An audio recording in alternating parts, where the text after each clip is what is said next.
And welcome back to our Moda Center studios. Mike Barrett, Mike Rice, and a fly the size of a blue jay is buzzing us in here. So if you see us flailing about, and he's been in here, Buck, for a couple days. Why didn't somebody get him?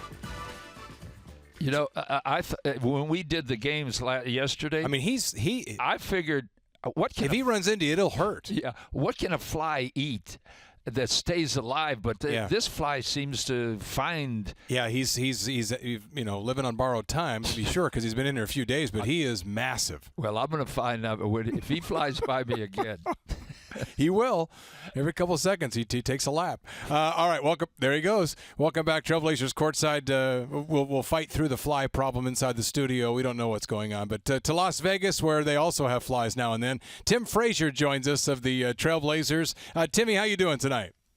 I'm good. How you doing? We're doing good. A nice ball game last night, nice game Saturday. You look to be really comfortable running the summer league team, and that's not a small thing when you got new guys around you and whatnot. And a lot of guys down there are kind of me first because they got to make a mark with somebody. You've racked up the assists. You've filled all the stat categories. How's it felt so far? Oh, it's been great. You know, be able to get out on the court, and play the game that you love is. It's always a great feeling, and be able to step out on the court with the Trailblazer uniforms and be able to play with the new guys that we've got, and it's been fun. Looking at your career, both at Penn State, where you just set all kinds of records for a point guard that has assists, rebounds, scoring, and with the 76ers, what'd you have, 10-day contracts with them? Correct. Yeah, and I looked at you had all kinds of assists in the 2 10-day contracts. Did you feel that you should have been an NBA player before this? You were the MVP of the D-League last year. Do you think your time would ever come the way you played? You played well enough to be an NBA player. You just got to, take every opportunity that you get and make the most of it. I took the best out. I think I did the best out of that opportunity I had in Philadelphia, and now I'm trying to do the same thing here in Portland. You can say that I'm an NBA player. I want to be an NBA player. It's always been a dream. All I do is just continue to work. That's the only thing I can control, what I can control. And from there on out, everything will just fall into place.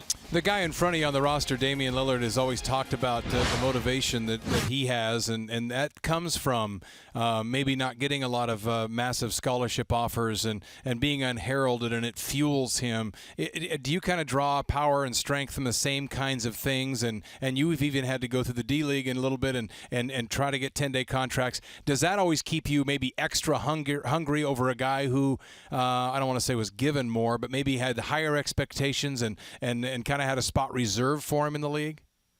For sure. You use that everything that you can as far as my motivation. And, I'm very hungry. I went through a different path than a lot of guys in the NBA. Like you said, I went from D-League, and then when got a couple 10 days, went back down to the D-League and found myself at home here in Portland now. So, I use that a lot. You want to use every little bit that you can as far as motivation. But just the fact that you want to achieve your dream as much as I do, that's the only thing that drives me as far as I do, and have Damian to be above me and, to see what he's done and the strive that he has and all the determination, all that does is just rub down to me, and it helps me out as well.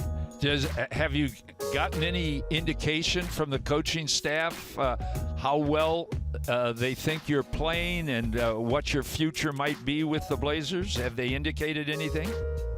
Oh, no, we don't. I don't look too far ahead, and I'm sure they don't as well. All we do right now is focus on summer league, to continue to get better. Like I said, we'll watch film after every game and continue to get better as a player, continue to get better as a team, and try to come away with a lot of wins here. We talked about your triple-doubles last year in the D-League last night when we were calling the game, and your rebound numbers. And on Saturday nights, you almost had a triple-double, 11 points, 9 rebounds, 8 assists.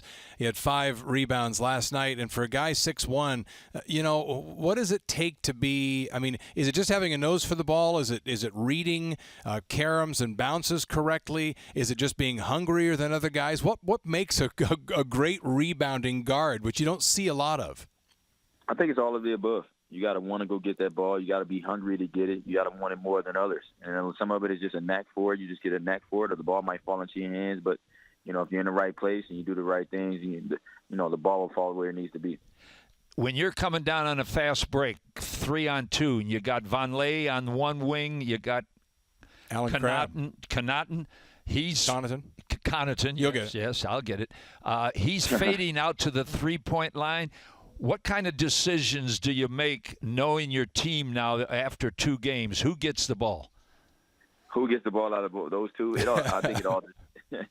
I think both of them are going to be buckets. Whoever I pass it to, Pat's going to knock it down, and Noah's going to definitely finish it. I think it all depends on time and score, and what we need, or what kind of run we're making, and it all depends on the defense. It all depends on the defender and the guys behind me. I think a lot of guys, when I'm on a fast break, people don't realize you got to really watch out for the guys behind you, even though you don't see them. It's just that feel of knowing where they are. So we need to get a quick, easy 2, or if we've been on a streak and the guy's been knocking down 3, or Pat's been making a lot of shots, he's made a couple before, or Noah's made a couple before. I just go with whoever is hot right now and whoever's going to get the best chance to score for me. Does Connaughton pull you aside at all and say, I'm hot. Can you get me the ball? Does anybody on the summer league team talk to you? Because you're the guy with the ball. Oh, I don't think they have to. I think it's already set in stone that I know who's hot and who needs to get them the ball. Especially the AC. That was my job. AC was great last night, hitting all type of shots. Man, we just started running plays, running flow, just to get him the ball and scoring opportunities, and he was able to do it last night.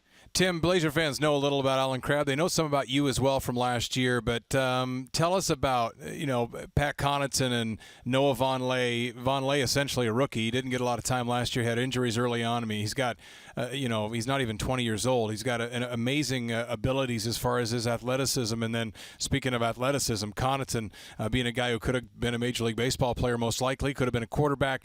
Tell us about those two guys, what you've learned about them so far, both in Summer League training camp and in the first couple of games. First off, they're great men.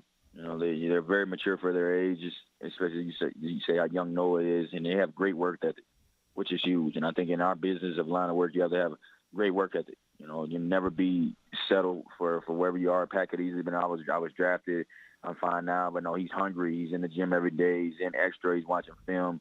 Noah's doing the same thing. He's in a new situation now, a new team. He's been in the gym every day, working out as hard as he can and trying to get better every day. And I think that's the 2 things that you can really say about those guys that are going to help them in the long run, and even help me, to have those guys around you that have the same work ethic, that want to get better every day and continue to work. And I said Noah's very strong, finished around the rim, good footwork. I was able to play against him in Indiana for a year, so I saw a lot of that. Yeah. And then Pat, was just all around game. Like you said, sneaky athleticism. You don't really see that. You just looking at him. But, he's made a couple finishes the last 2 games, and I was like, hey, man, that was a tough over. These over 7-footers, 6'10", 6'11" guys that he was able to finish over the top of with ease. As far as having role models, I mean, how has it been having, and what's been the importance of, Damian Lillard, C.J. McCollum, Myers Leonard, all being there on the bench at Summer League? I mean, Dame just signed this huge deal. He doesn't have to be there. There's not a lot of regular NBA guys who will go sit on the bench. I mean, he loves the game. You got to kick him out of the gym. But how cool has it been to have those guys take such an interest? And what does that do in terms of maybe chemistry building heading into next season?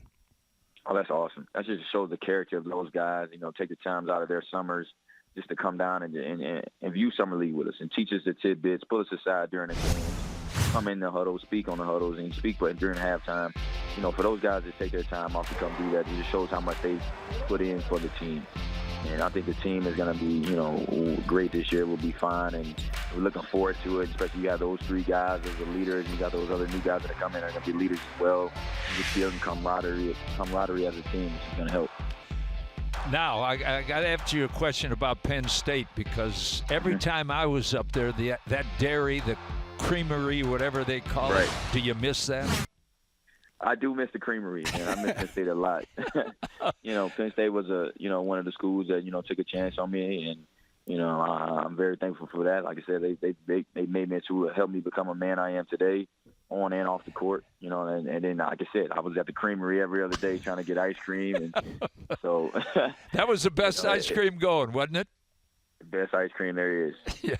Well, Tim, the NBA is all about timing and opportunity, and as it goes, as it happened this season with big changes in Blazerland, this could really play into your favor, and opportunity is here for you, and you appear to be handling it well. But this is a big shot for you. So, how are you approaching the next few months here?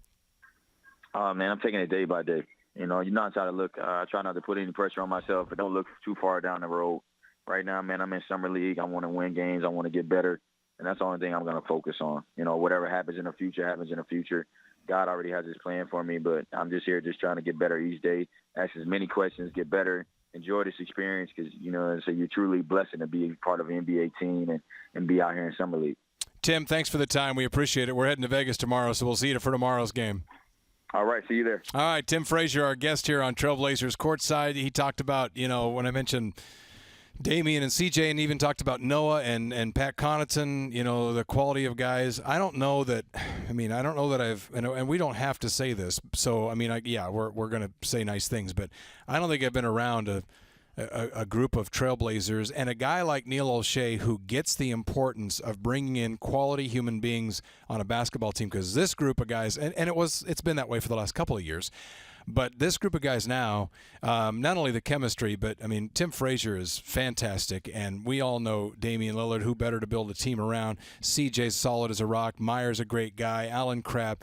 This is a good group of guys, and that can go a long way. You mentioned, you know, what you can do with depth, but when you do it with depth and guys who are all great people as well and care about one another to the point where you have this great chemistry, that can pay dividends, and that's one of those things that's not measurable. I don't think you'll ever see anybody in the Blazer organization make a statement to the press that chemistry is overrated like we did at one time in our history, because they get guys that fit in. Each piece has to fit in.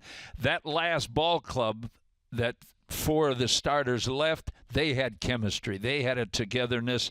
And I think you're going to see the guys coming up are going to have the same thing. Well, it's vital, and they certainly have it. And it's great to see Neil O'Shea and his staff chasing guys like that and putting them through the rigors. And, you know, sometimes to try to take a shot, take a shortcut, sign a guy maybe with a little bit of a question mark in that department, but they don't do it. And they haven't done it so far. And look for an exciting summer. More things to come. Don't forget, you know, people always act like the roster is set. It's over. It's not. This is just the beginning, and should be exciting moves as the summer rolls on. Of course, we talked about the reported trade that'll bring Mo Harkless here. That's not been official yet, but that is a report out there. That'd be another guy who's a young guy, good guy they can add to this roster. We'll take a break. Still to come, Casey Holdahl was in Las Vegas. He's been at all the practices, scrimmages, and games. We'll have him on after the next segment here on Trailblazers Courtside on Comcast Sportsnet.